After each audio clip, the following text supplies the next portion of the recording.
Hello, very good morning. मेरा नाम राखी है और आज हम स्टार्ट करने जा रहे हैं part 10 of the chapter carbon और उसके यौगिक, carbon and its compounds.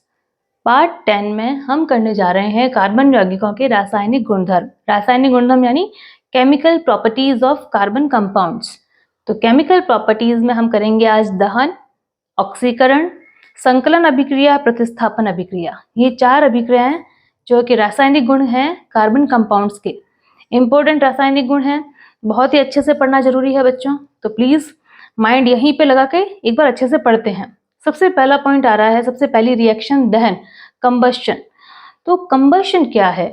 Carbon compounds और उसके सभी एलोट्रॉप्स जो भी अपर रूप हैं, कार्बन के जितने भी अपर रूप हैं मैंने आपको पढ़ाए हैं, कार्बन के सभी अपर रूप कहें या कार्बन कंपाउंड्स कहें, सभी के सभी burn in oxygen to give carbon dioxide along with release of heat and light and water vapor।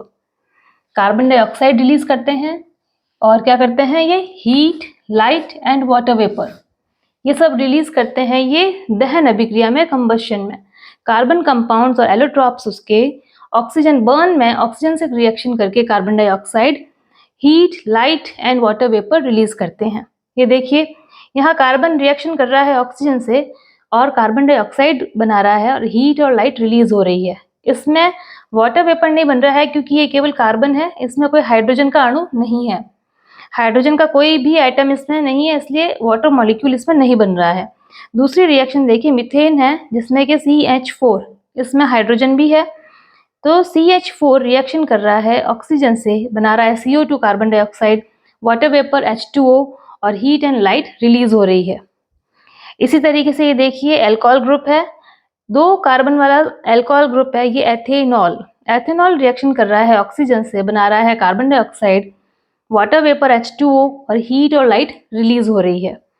तो ये रिएक्शन हो रही है कंबशन। कंबशन क्या है कि एक बार अगर देखिए, once carbon and its compounds ignite they keep on burning without the requirement of additional energy. अगर एक बार कार्बन कंपाउंड्स को इग्नाइट कर दिया जाए तो वो धीरे धीरे जलते रहेंगे, उनको एडिशनल एनर्जी देने की फिर जरूरत नहीं पड़ेगी। इसीलिए कार्बन कंपाउंड्स अच्छे फ्यूल माने जाते हैं कि उनको एक बार इनिशियली इग्नाइट कर दो आप, एक बार जला दिया फिर वो जलते रहेंगे, उनको एडिशनल एनर्जी देने की जरूरत नहीं पड़ती। ठीक है, that's why these compounds are used as fuels. अच्छा, अगर हम बात करें सैचुरेटेड हाइड्रोकार्बन्स, हम जानते हैं कि सिंगल बॉन्ड वाले जो हाइड्रोकार्बन्स होते हैं वो सैचुरेटेड हैं। अनसैचुरेटेड हाइड्रोकार्बन्स जिसमें कि डबल बॉन्ड और ट्रिपल बॉन्ड आते हैं वो अनसैचुरेटेड है। अगर सैचुरेटेड हाइड्रोकार्बन्स को जब जलाया जाता है तो वो क्लीन ब्लू फ्लेम बिल्कुल क्लीन, जिसमें कि कोई फ्यूम्स, कोई धुआं नहीं होता है, किसी तरह की स्मोक नहीं होती है, तो वो है क्लीन ब्लू फ्लेम देते हैं सैचुरेटेड हाइड्रोकार्बन्स जो कि हैं सिंगल बॉन्ड वाले। जबकि अनसैचुरेटेड हाइड्रोकार्बन जिसमें जैसे हाइड्रोकार्बन जिसमें डबल बॉन्ड या ट्रिपल बॉन्ड है, वो हाइड्रोकार्बन जलने पर येलो फ्लेम देते हैं with lots of black smoke. बहुत सारे काले धुएं के साथ में येलो फ्लेम देते हैं। ये है अनसैचुरेटेड हाइड्रोकार्बन्स। अच्छा, आपने कभी ध्यान दिया होगा, ये देखिए मैंने डायग्राम ड्रॉ किया है, छोटा सा गैस स्टोव बनाने की कोशिश की है मैंने, अगर आप समझ पा रहे हैं तो। देखिए, एक गैस स्टोव है, जो हम गैस स्टोव यूज करते हैं घरों में, अगर इनके जो इनलेट्स हैं, इनलेट्स फॉर एयर, छेद होल होते हैं इनके ऊपर, जो कि सफिशिएंट अमाउंट में ऑक्सीजन को उस फ्यूल के साथ मिक्स करके और हमें क्लीन ब्लू फ्लेम देते हैं। अगर सफिशिएंट अमाउंट में ऑक्सीजन रिच फ्यूल होगा तो वो हमें एक क्लीन ब्लू फ्लेम देगा। जबकि अगर ये दूसरा अगर बर्नर है जिसमें कि जो इनलेट्स हैं वो क्लोज हो गए हैं, देखिए, air hole present at the bottom of vessel get blocked and fuel LPG do not enough oxygen. अगर LPG को डू नॉट मतलब प्रॉपर ऑक्सीजन नहीं मिल पा रही है तो वो कंप्लीट कंबशन में रिएक्शन नहीं कर पाएगा, उसका कंप्लीट कंबशन नहीं होगा और इसलिए उसके साथ में क्या होगा, येलोइश फ्लेम निकलेगी और साथ में स्मोक निकलेगा, जिससे कि जो वेसल है, जो सारे बर्तन हैं, वो ब्लैकिश हो जाएंगे, नीचे से ब्लैकेंड हो जाएंगे, blanket the bottom of vessels. जो बर्तन होंगे, अगर कंबशन कंप्लीट नहीं होगा तो जो वेसल्स हैं वो ब्लैक हो जाएंगे नीचे से, उनके बॉटम। ठीक है। और जब इनलेट अगर उस प्रॉपर खुले हुए हैं, उनमें कोई भी तरह का कचरा नहीं है, प्रॉपर होल अगर है उसमें, तो प्रॉपर एयर जा रही है, सफिशिएंट अमाउंट वाली ऑक्सीजन रिच एयर है, और वो ऑक्सीजन रिच एयर फ्यूल के साथ मिलकर अगर जल रही है, तो वो जो है रिच ऑक्सीजन वाली एयर अच्छे से जलेगी, कंप्लीट कंबशन होगा, जिसमें कि ब्लूइश फ्लेम निकलेगी और कोई तरीके का स्मोक नहीं होगा, और जो भी वेसल्स जो भी हम बर्तन काम में ले रहे हैं वो जलेंगे नहीं और वो काले नहीं होंगे। ठीक है, तो ये पॉइंट आता है यहाँ पे। इसके बाद अगर ये हमने बात की है कंबस्शन की, दहन की, ये हुआ है कार्बन कंपाउंड्स का दहन। ठीक है, इसके बाद हम सेकंड पॉइंट पे बात करते हैं ऑक्सीकरण यानी ऑक्सीडेशन। अच्छा, ऑक्सीडेशन रिएक्शन में क्या होता है?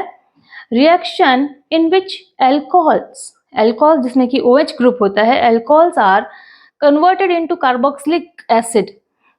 OH ग्रुप जो है वो कन्वर्टेड हो रहा है कार्बोक्सिलिक एसिड, कार्बोक्सिलिक एसिड यानी COOH।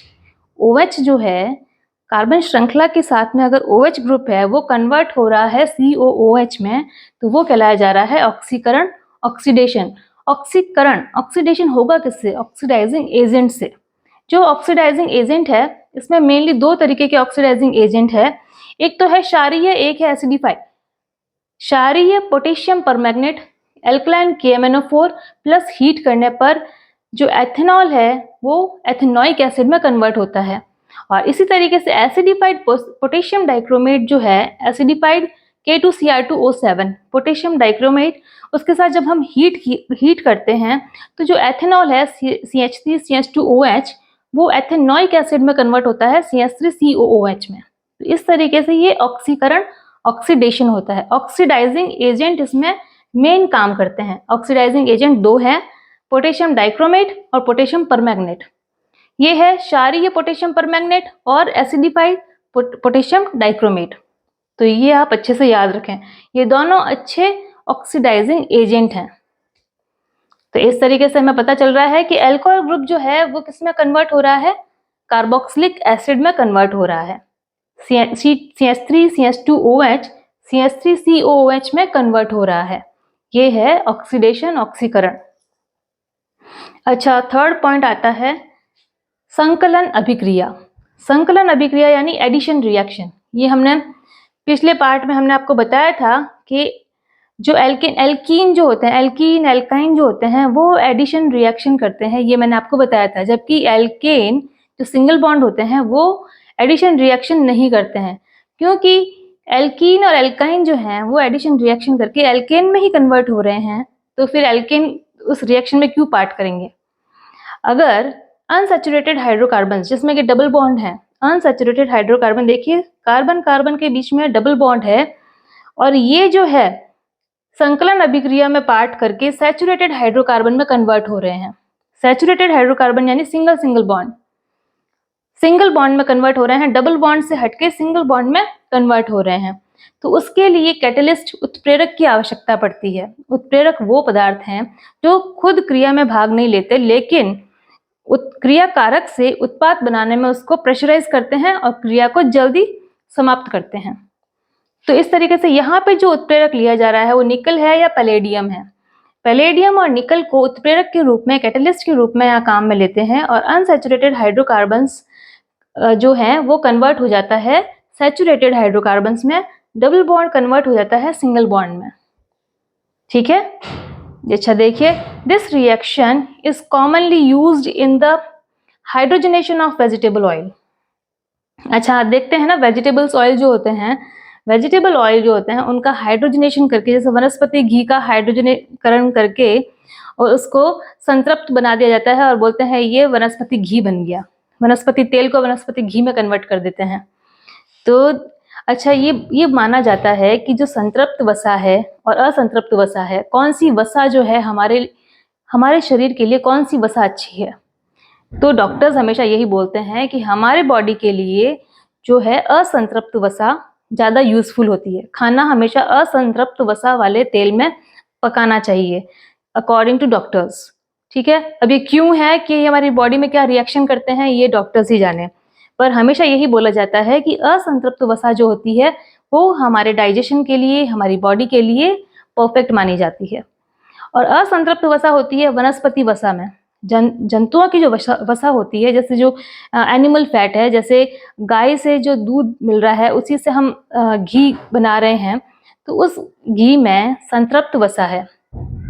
जो एनिमल फैट है वो संतृप्त वसा है, वो हमारी बॉडी के लिए उतना फायदा नहीं करती जितना कि वेजिटेबल ऑयल जिसमें कि असंतृप्त वसा है वो हमारी बॉडी के लिए यूजफुल है और उसी में खाना पकाना चाहिए।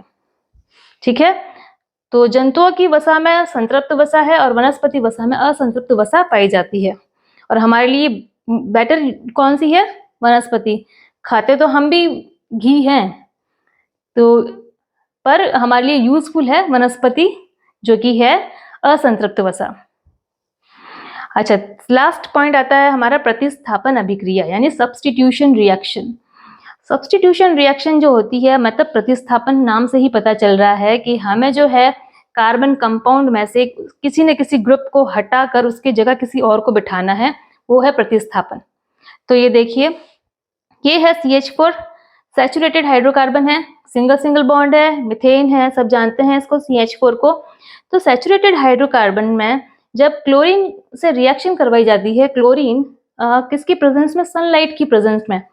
सनलाइट की प्रेजेंस में जब क्लोरीन रिएक्शन करता है मीथेन से, तो इसका एक हाइड्रोजन को हटाकर एक Cl ऐड हो जाता है और बन जाता है CH3Cl, और जो एक हाइड्रोजन हटा है वो एक क्लोरीन के साथ ऐड होकर HCl का निर्माण कर लेता है। इस तरीके से निर्माण होता है सैचुरेटेड हाइड्रोकार्बन से प्रतिस्थापन अभिक्रियाएं हो सकती है और ये क्लोरीन रिएक्शन करता है but in the presence of sunlight.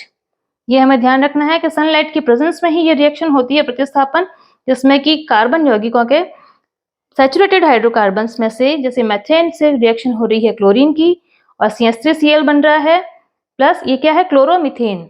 Chloro पहले बोला जाता है, फिर मिथेन बोला जाता है, क्लोरोमीथेन और हाइड्रोक्लोरिक एसिड का निर्माण होता है। ये है प्रतिस्थापन अभिक्रिया। तो आज हमने 4 रिएक्शन की है: दहन, ऑक्सीकरण, संकलन, प्रतिस्थापन। ये चारों रिएक्शन हमने कंप्लीट पढ़ी है। ये सारी रिएक्शंस हैं कार्बनिक यौगिकों के रासायनिक गुणों की। कार्बनिक यौगिकों के रासायनिक गुण जो है मेनली बॉन्ड पे ही निर्भर कर रहे हैं, संतृप्त और असंतृप्त पे। तो हमने आज इनको अच्छे से पढ़ लिया है। तो बच्चों, जैसे जैसे आप पढ़ रहे हैं आप भी नोट्स बनाते रहें, जो आपके एग्जाम के लिए आगे बहुत यूजफुल रहेगा। आपको एकदम से इतना लोड लेने की जरूरत नहीं पड़ेगी, थोड़ा थोड़ा प्रयास हम स्टार्टिंग से करते रहेंगे तो एंड टाइम पे हमें ज़्यादा प्रयास करना नहीं पड़ेगा। तो बच्चों, आई विश आपको अच्छे से समझ में आया होगा। अगर कोई भी डाउट हो तो प्लीज़ कमेंट सेक्शन में मुझे कमेंट करें। ठीक है, okay, bye bye, thank you.